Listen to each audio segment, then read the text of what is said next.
formation omitted, and why? Which scriptural passages and themes had been sidelined? What biblical truths had been suppressed?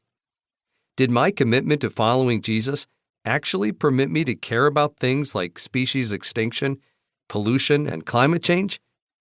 More than that, did it require it? After my brother first forced me to confront these questions, almost 15 years ago, they have consumed me.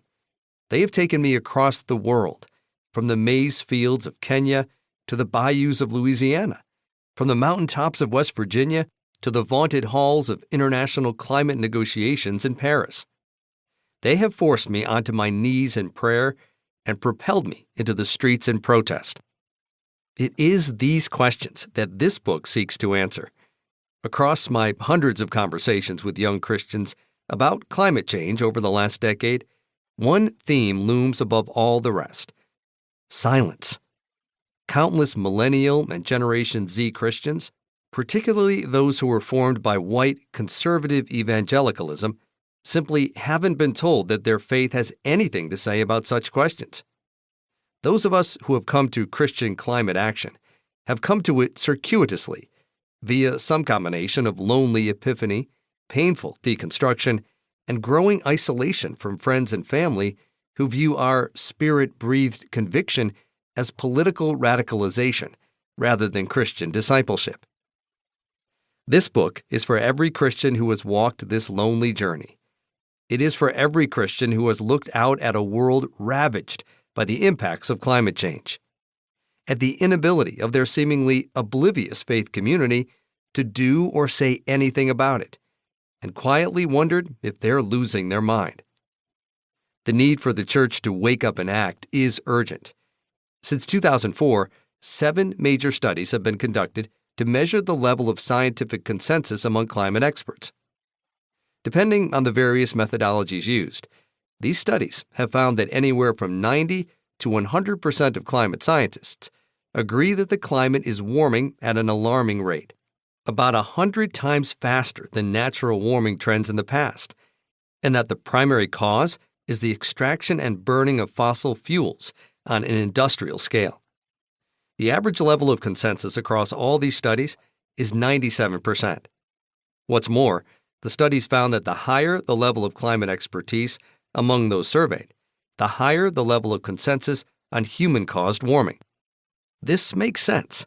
While the odd geologist or chemist may have their doubts about human-caused climate change, they don't have the same level of training and expertise in the field as physicists and climatologists. A podiatrist might be able to diagnose a cancerous tumor, but wouldn't you rather trust an oncologist? Yet, research shows that even though 97% of climate scientists agree that climate change is real, it's bad, and it's us, the U.S. population remains largely in the dark about the scientific consensus on climate change. Only 59% of U.S. adults understand that scientists agree that global warming is happening, and only 24% know that the scientific consensus on climate change is over 90%. This matters because on complex issues that require significant expertise, like medicine, law, or the climate system, people defer to experts. Studies have shown that when people understand that experts are unified in their findings regarding climate change, people are more willing to support policy solutions to address it. This consensus has been a long time coming because, in science, consensus is achieved slowly. It emerges over time as thousands of studies are conducted, peer-reviewed, replicated, and either rejected or affirmed. Very slowly, common results begin to rise to the surface, as certain results are tested and affirmed, and others are tested and found lacking.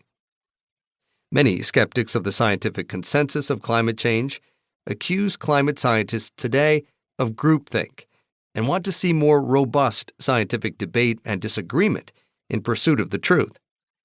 These arguments ignore the simple fact that the scientific debate they crave has already occurred.